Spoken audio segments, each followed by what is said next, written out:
You're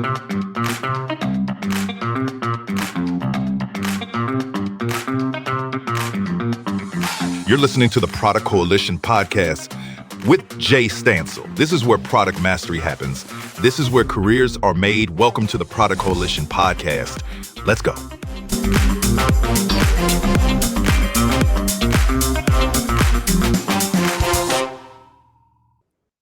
Welcome back to the Product Coalition podcast. I am Jay Stansell, your host, and today I'm really looking forward to this conversation because it hits a nerve that every product leader feels at some point.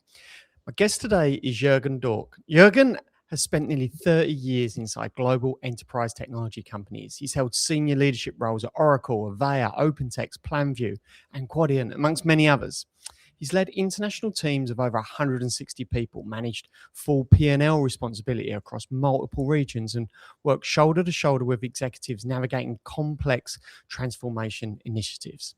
Now, Jürgen is also the author of the Leadership Operating System and currently advises a US-based software startup on scaling their go-to-market strategy. But here is what makes this conversation different today that Jürgen and I are going to have. Jürgen does not just talk about growth in theory. He's lived inside the machine. He's watched firsthand how companies lose speed the bigger they get because of how decisions get made. So what starts as alignment often becomes friction. Layers build within inside businesses.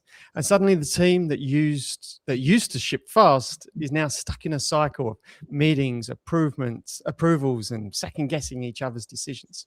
So today we're going to dig into three specific threads. First, where the decision bottlenecks actually emerge in product organizations and why most leaders do not see them until it's too late. Secondly, why the alignment structure companies build to stay coordinated often backfires, and that creates the very friction they were designed to prevent. And third, what product leaders can practically do to redesign decision making so teams move faster without losing clarity. Jürgen, I'm so excited to get into this topic today. It means a lot to me, always has done throughout my career, and I'm sure for many others. Thank you for joining me today on the show. Well, thanks for having me, Jay. Good morning, and really excited to be on your show.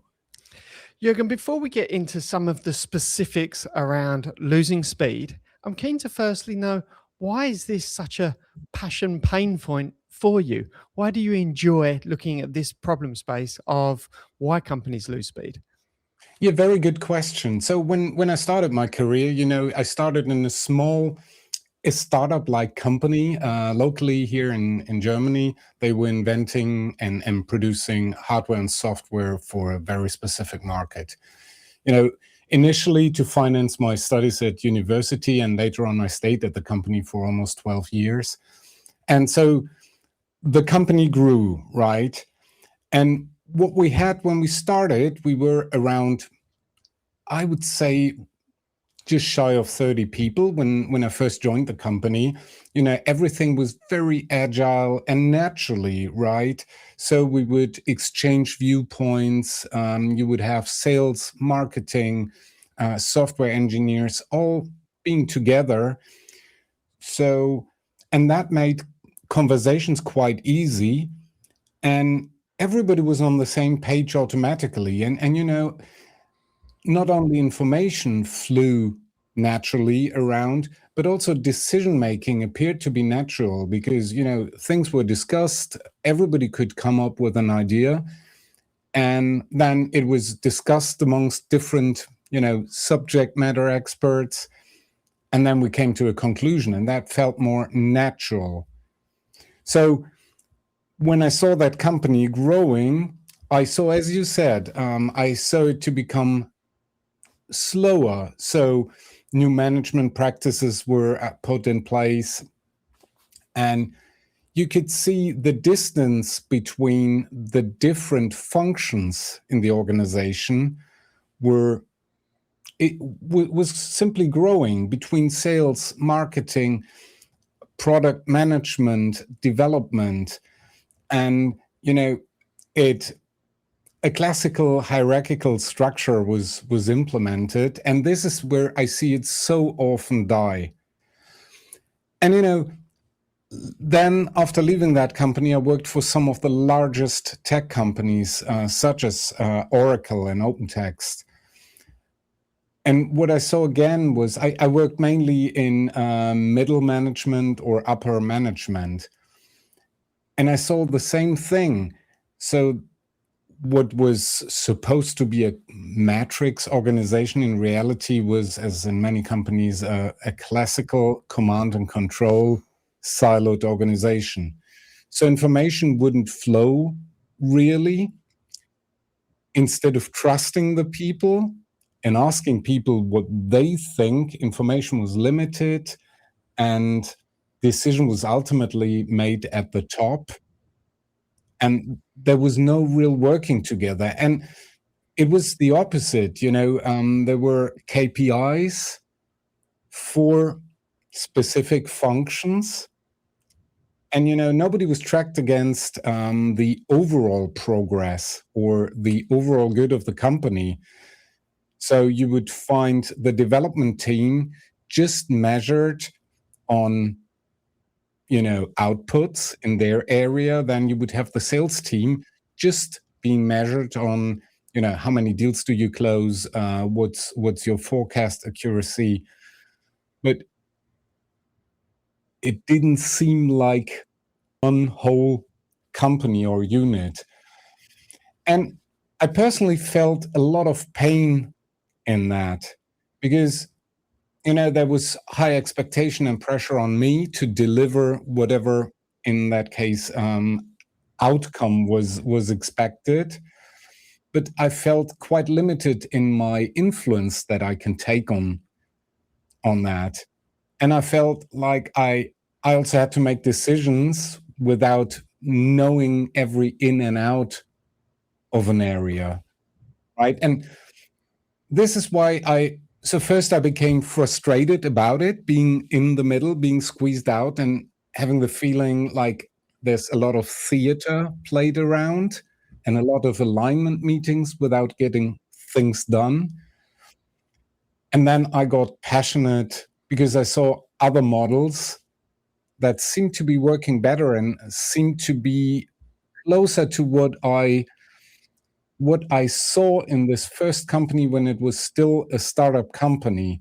And this is what I got really passionate about in the last few years.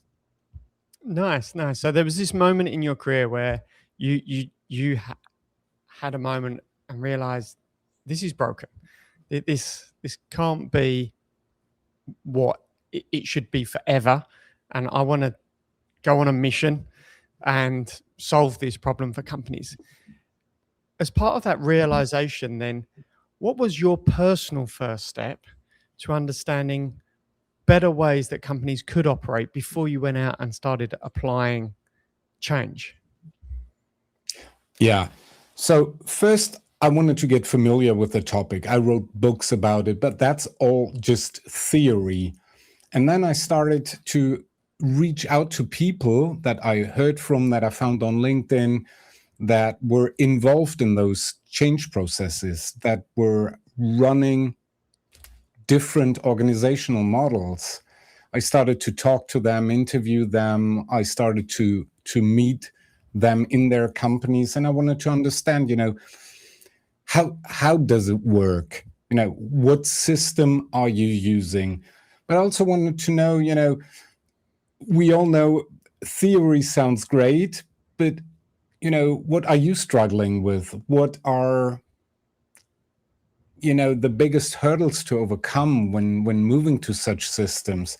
And I've found that fascinating. One thing that came up that surprised me a bit was I was talking to a transformation leader that led the transformation in, I believe, 4 or 5 Spanish companies, right? And I asked him, what was the biggest thing for you to make those transformations successful, to make sure they're not failing? And the surprising thing he was saying, we had to first change how people view people and the world. So that sounds like a very cultural starting point. Yeah, and it sounded a bit like philosophical to me, but I asked him, what do you mean by that? And he said, look, in traditional organizations, the view of the world and the perception of employees is they are lazy. If we don't control them, they can't be trusted, and they would never make the best decisions. So this is the worldview. And, to counter that, you need very clear rules. You need to control them. You need to tell the people exactly what they have to do, and view them more like a cog in a machine, right? And he said to me, once you change that to a model where you perceive your people as great, they're not just a human resource, they are all unique with their strengths and weaknesses, with their creativity, with their passion. They're great people. They can be passionate, and they can do great things. And once you change that, you can start building an organization that is centered around your talent that you have. And when we discussed that in further detail, I said, and regarding big decisions, and he said, wait a moment. He said, what were your biggest decisions in life? Not in job, in life, like in your private life. I said, well, I'm together with my wife for over 35 years. And, at one point we decided to marry, to have kids. We have 3 kids. We bought a house. He said, Jürgen, those are quite significant, big decisions in your life, right? I said, yes. And he said, do you know the situation where you had to get an approval to buy a new laptop for $1,000? I said, yes, that's quite the norm. He says, yeah, and that is the disconnect. If you don't trust your people, that they can make good decisions if they have all the information they need, right? How do you expect them, to run full throttle? Okay, so when you've been looking at the landscape and obviously different industries, but you obviously across particularly Europe and the US in your exposure, can I ask Jürgen, to get us going, in aggregate, is it culture is the number one reason that teams tend to slow down as companies grow? Or is it overhiring? Or is it wrong CEO for the next phase of the business? Like, what is the most common reason if we had to sort of force rank something to the top here? Yeah, for me, it's the old classical command and control system.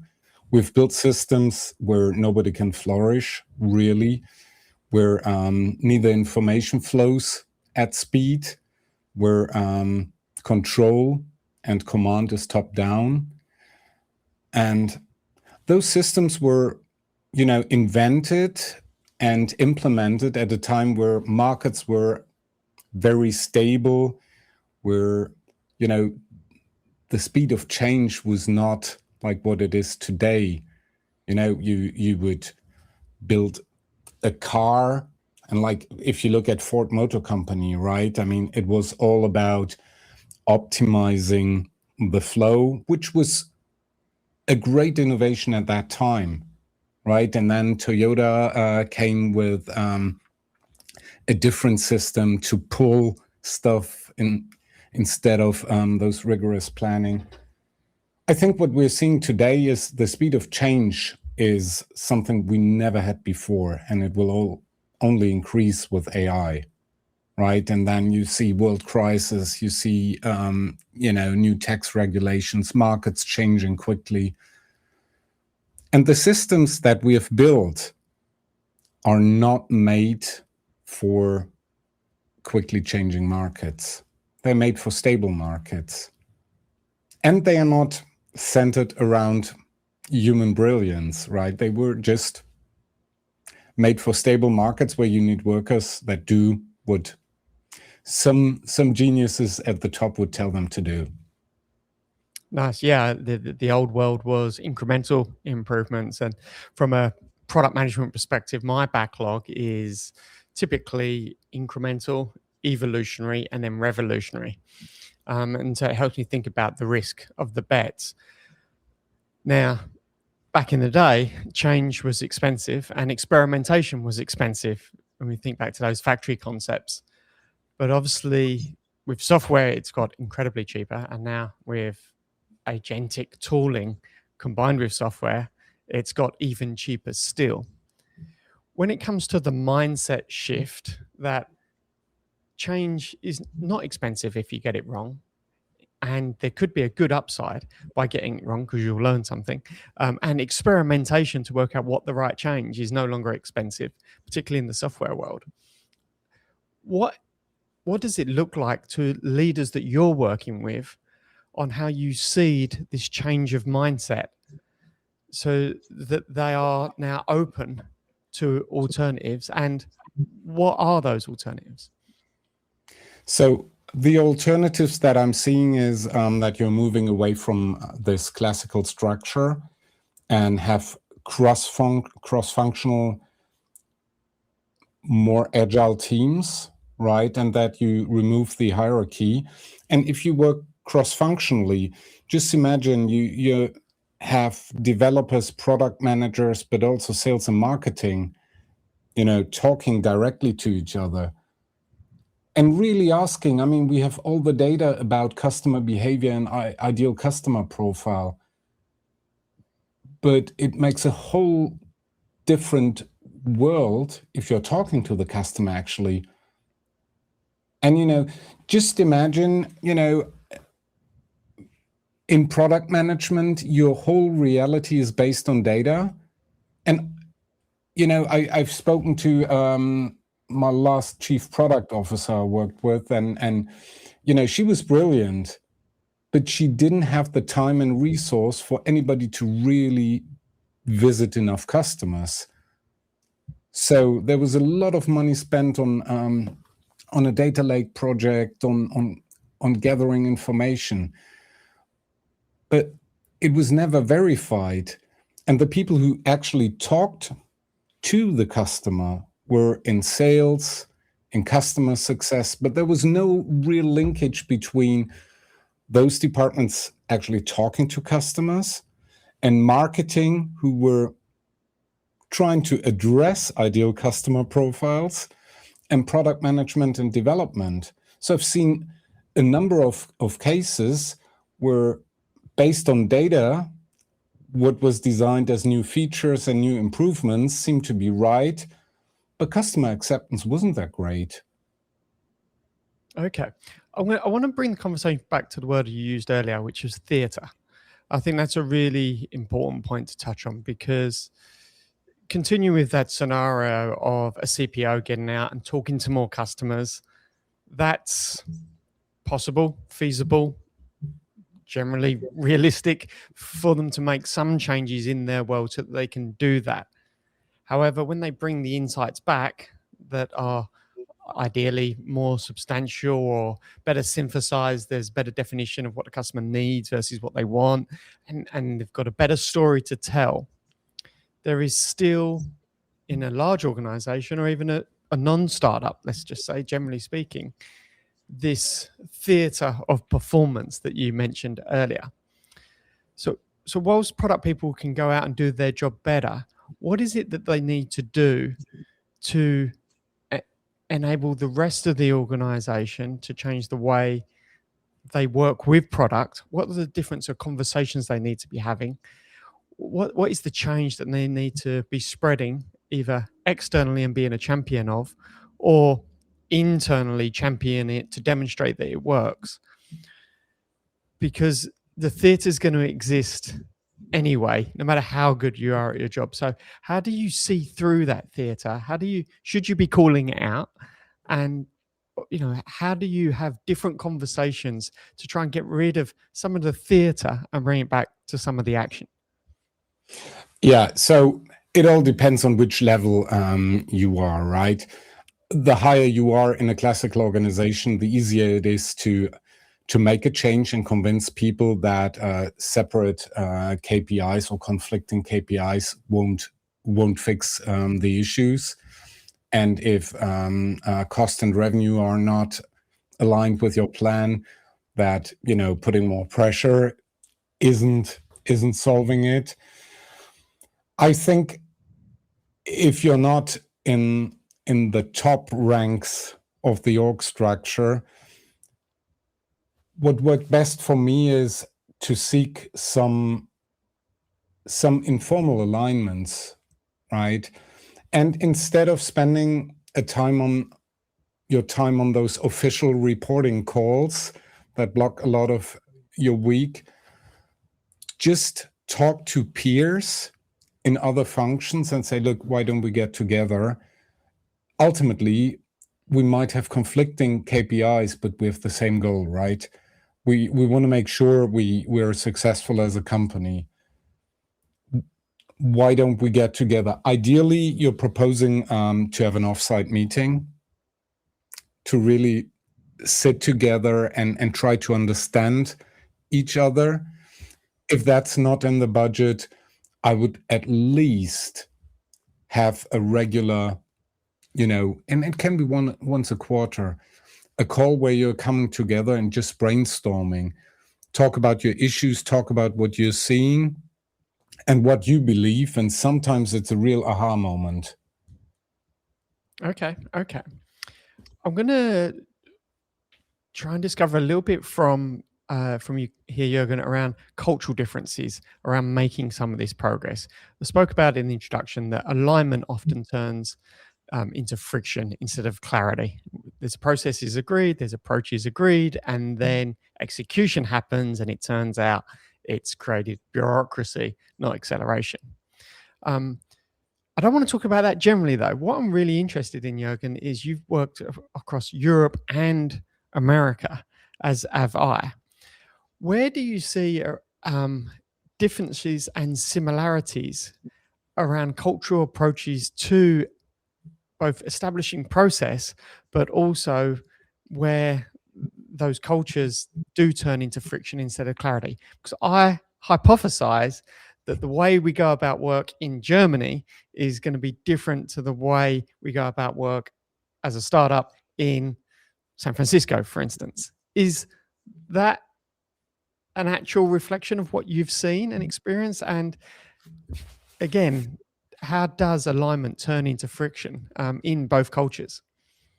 Yeah, I think that's a really good one. So I think cultures are really, really different. And I think the biggest point is really, if you're trying to understand, right, then it's a very good basis for avoiding misunderstandings and cultural differences. And I give you an example, or a few examples. So one of the early ones was in this first startup that I worked for, right?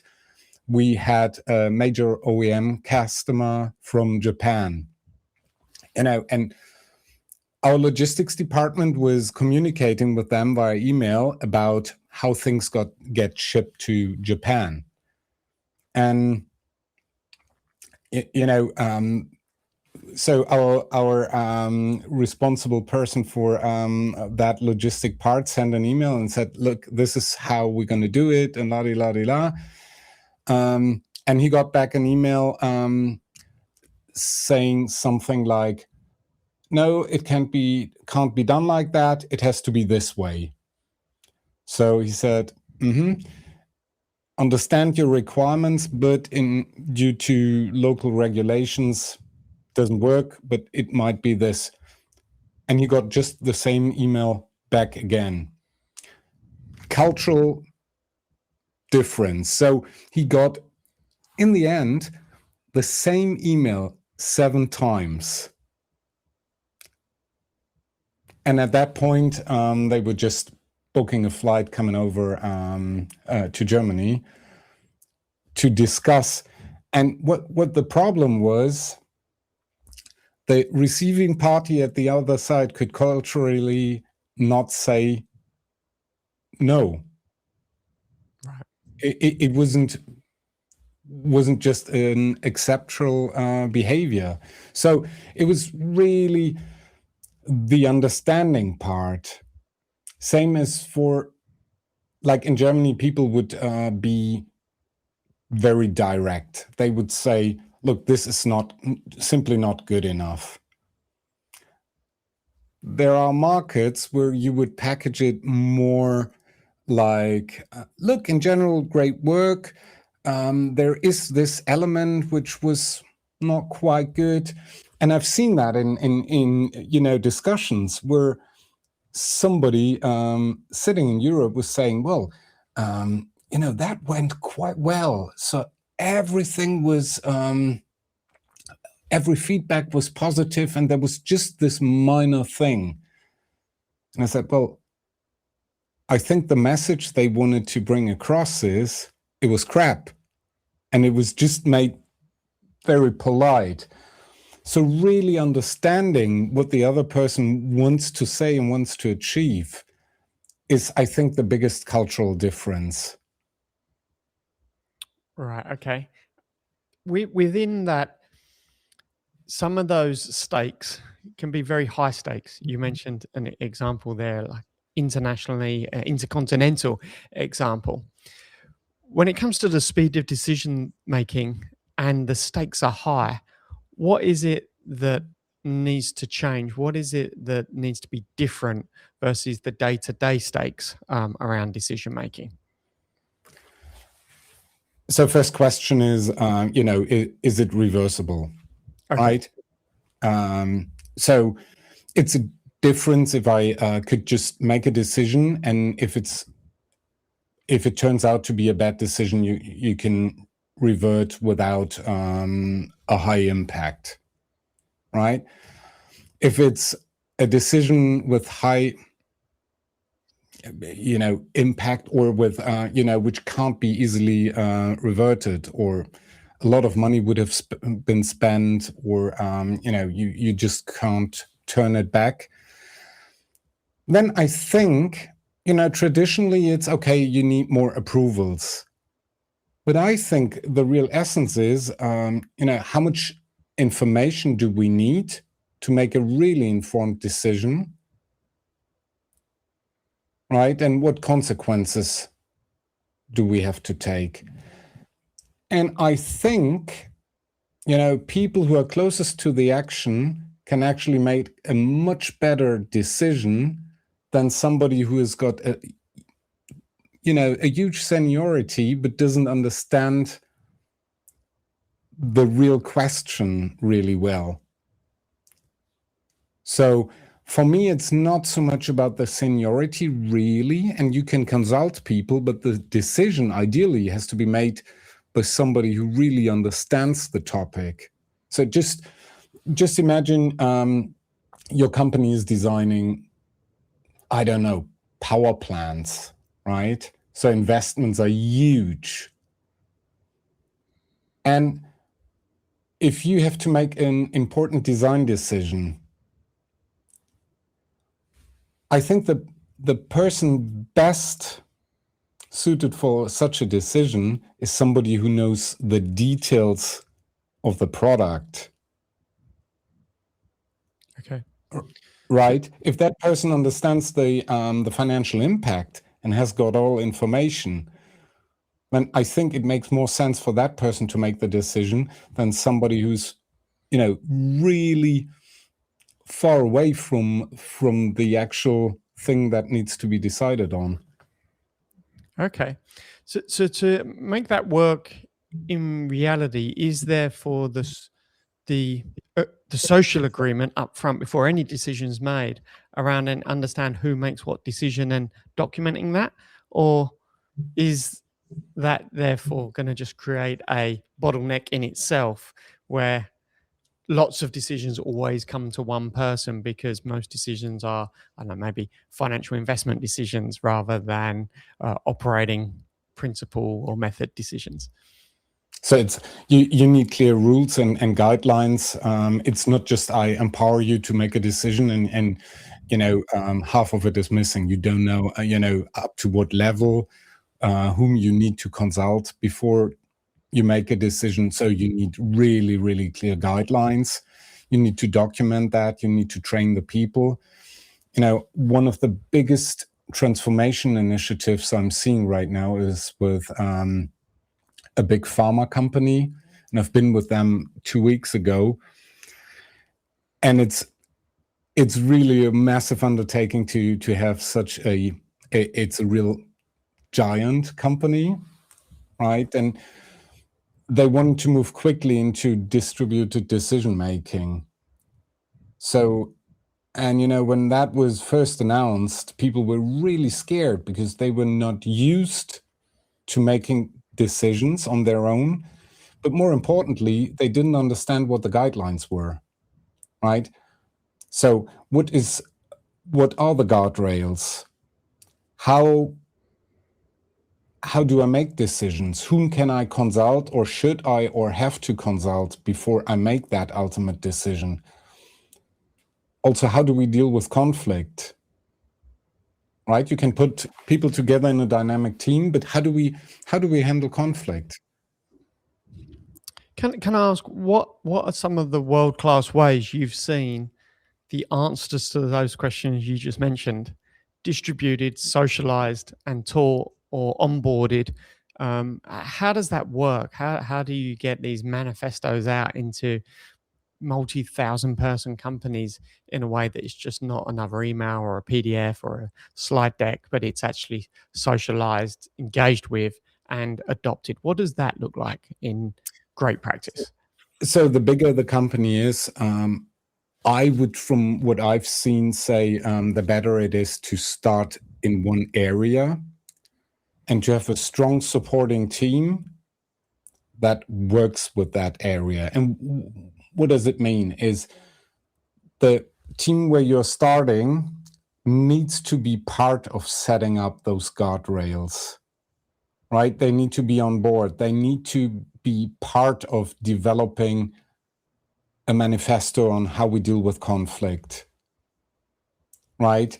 They need to be part of how transparent are we with financials, with salaries.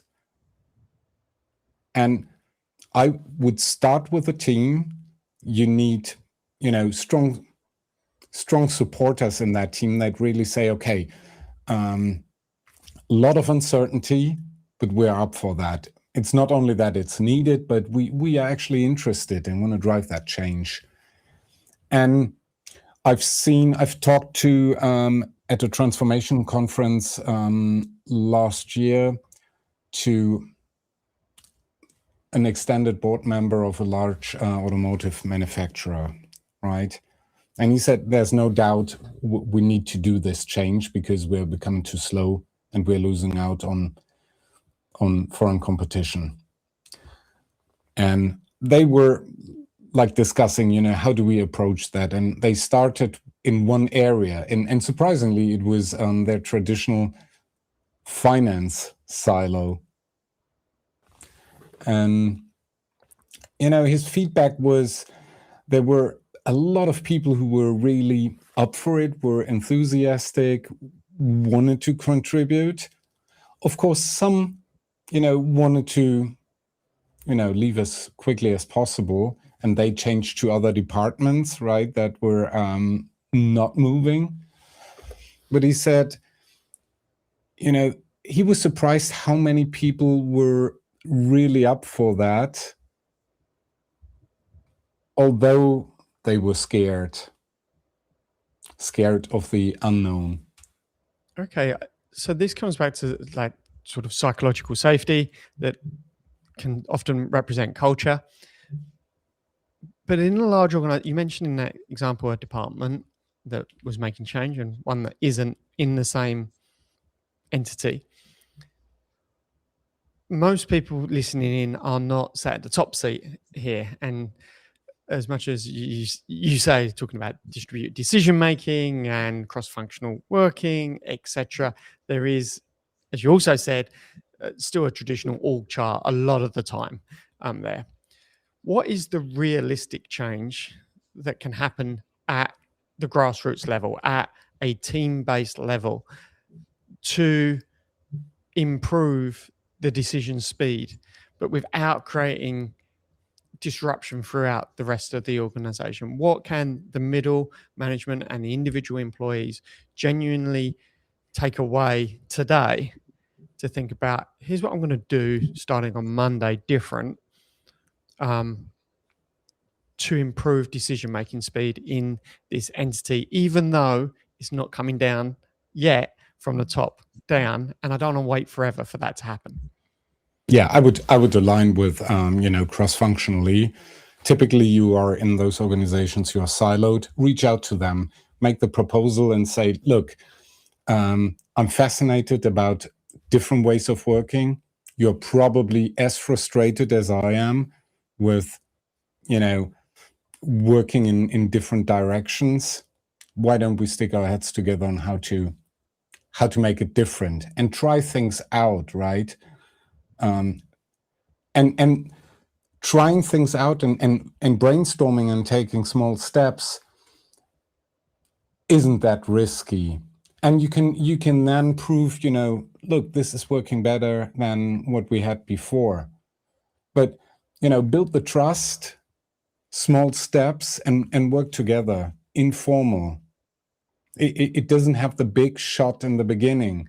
But if you want to convince higher management, it's really start at your level with your peers, get them on the table, and just brainstorm. How could we do better together instead of having those big alignment calls and everything? How could that be done easier? Can I ask, Jürgen, what are some ways that those same individuals can quantitatively demonstrate an experiment of change has been successful or has not been successful and it's had no effect or a negative effect? What are some of the ways that your business leaders you're working with are looking for to measure change is effective around decision speed? Yeah, there are two elements, right? One is if you just look at what is measured today, which is, on the sales side, it's revenue, customer success, it's churn. In development, you have flow time, flow velocity, right? But that is not a combined outcome. I think, if you're starting to do that and just measuring, did my flow velocity in development increase? No, it's not about that. But you could measure customer feedback and, customer happiness, net promoter score on new stuff that you are bringing out, new features, new functionality, and see, is there a difference by working together? And same, like if you look at marketing, there probably, if you talk about conversion rates, does it make a difference if I understand my customer better and get more and quicker feedback if I talk to sales? Those are elements where you can measure outcomes. But I would also track another thing. I would ask employees, how do you feel? Do you feel more empowered? Do you feel more part of the whole thing? Are you more motivated? Does it change anything? So if you give people more decision power and have them being more involved, does it change their attitude? Nice. And from my experience, this is where you see the quickest change. Okay, and so in those large organizations that typically got culture surveys that HR teams are operating and running, employee net promoter score and those types of things as well. I can imagine if I'm in middle management in a large organization, asking people how they feel about the organization, how it's making decision making, could be perceived as the start of almost a mutiny. Someone down on the ship floor is trying to work out how happy the crew are and wanting to make change. So how do people go about that socially in a way that doesn't come across that you're trying to create a revolution from the bottom down? What is the language look like so that when an executive hears that this surveying of employees is going on, they're not of fear of it, they're actually endorsing it? Yeah, I wouldn't run a massive survey amongst people. I would talk to the people that are in my department, that are in further departments. I would simply ask them, right? Do you feel a difference? Does it help? What are we missing?